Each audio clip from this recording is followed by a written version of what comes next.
नरेंद्र मोदी ने किया बड़ा ऐलान। अब 23 अगस्त को मनेगा नेशनल स्पेस डे। जी हां, बेंगलुरु के इसरो कमांड सेंटर में आज पीएम मोदी ने वैज्ञानिकों से मुलाकात की। इस दौरान पीएम ने वैज्ञानिकों को संबोधित करते हुए 3 बड़ा ऐलान किया। दरअसल पीएम मोदी ने ऐलान करते हुए कहा कि जहां चंद्रयान 3 उतरा वो शिव शक्ति पॉइंट और जहां चंद्रयान 2 की छाप है वह तिरंगा पॉइंट कहलाएगा। उन्होंने तीसरा ऐलान यह किया है कि अब से 23 अगस्त को हर साल नेशनल स्पेस डे के रूप में मनाया जाएगा। पीएम ने कहा कि जिस स्थान पर चंद्रयान 3 का मून लैंडर उतरा उस स्थान को शिव शक्ति के नाम से जाना जाएगा और जहां चंद्रयान 2 की छाप है वह तिरंगा पॉइंट कहलाएगा।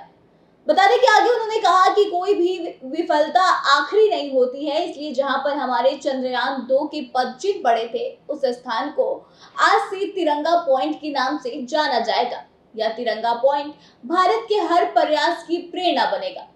यह तिरंगा पॉइंट हमें सीख देगा कि कोई भी विफलता आखिरी नहीं होती है। बता दें कि पीएम मोदी ने इसरो में वैज्ञानिकों को संबोधित करते हुए कहा कि आप नई पीढ़ी के रोल मॉडल हैं। आपकी रिसर्च और वर्षों की मेहनत ने साबित किया है कि आप जो ठान लेते हैं वो करके ही दिखाते हैं। देश के लोगों का विश्वास आप पर है और विश्वास कमाना छोटी बात नहीं होती। देश के लोगों का आशीर्वाद भी आपके साथ है। पीएम ने कहा कि एक समय था जब हमारी गिनती थर्ड रो में की जाती थी, लेकिन आज का एक समय है, आज ट्रेड से लेकर तकनीकी तक भारत की गिनती पहले पंक्ति में यानी कि पहली पंक्ति में खड़े देशों में हो रही है। तीसरी रो से लेकर पहली रो तक की इस यात्रा में हमारे इसरो जैसे संस्थानों ने बहुत बड़ी भूमिका निभाई है।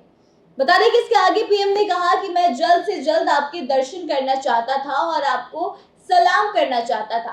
आपके प्रयासों को सलाम है।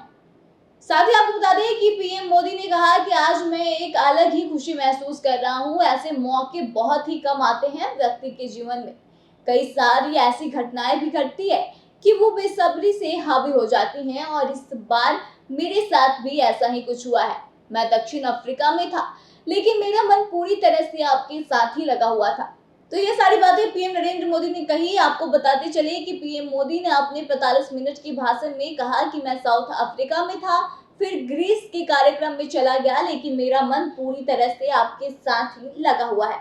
मेरा मन कर रहा था कि आपको नमन करूं, लेकिन भारत में आते ही जल्द से जल्द आपके दर्शन करना चाहता था।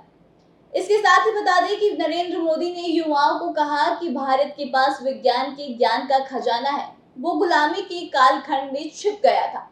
आजादी के अमृत काल में हमें उस खजाने पर रिसर्च करनी है और उसे निकालना है।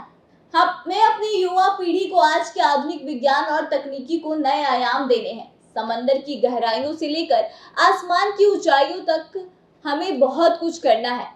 आप नेक्स्ट जनरेशन कंप्यूटर बनाइए। भारत में आपके लिए नई संभावनाओं के द्वार लगातार खोले जा रहे हैं। आगे उन्होंने कहा कि 21वीं सदी के कालखंड में जो देश इस क्षेत्र में बढ़ जाएगा वो देश आगे बढ़ जाएगा। सरकार भी स्पेस सेक्टर में लगातार रिफॉर्म कर रही है। पिछले 4 साल में स्पेस सेक्टर में काम करने वाले स्टार्टअप की संख्या 4 से बढ़कर 150 हो गई है। अनंत आकाश में कितनी अनंत संभावनाएं भारत का इंतजार कर रही है। 1 सितंबर से हमारे चंद्रयान को लेकर एक क्विज कंपटीशन शुरू होने वाला है। युवाओं से इससे जुड़ने की मैं अपील करता हूं। तो आपको बता दें कि चंद्रयान 3 की लैंडिंग के बाद से नरेंद्र मोदी ने आज इसरो के वैज्ञानिकों से मुलाकात की और इस दौरान उन्होंने लगभग 45 मिनट का भाषण दिया, जिसमें उन्होंने कई सारी घोषणाएं की और इसके साथ ही उन्होंने युवाओं से भी कुछ अपील की। तो फिलहाल इस खबर में बस इतना ही। आपको इस विषय पर क्या कहना है, अपने विचारों को जरूर बताएं और आगे की तमाम खबरों के लिए बने रहे हमारे साथ। देखते रहे तब बिहार प्रोजेक्ट।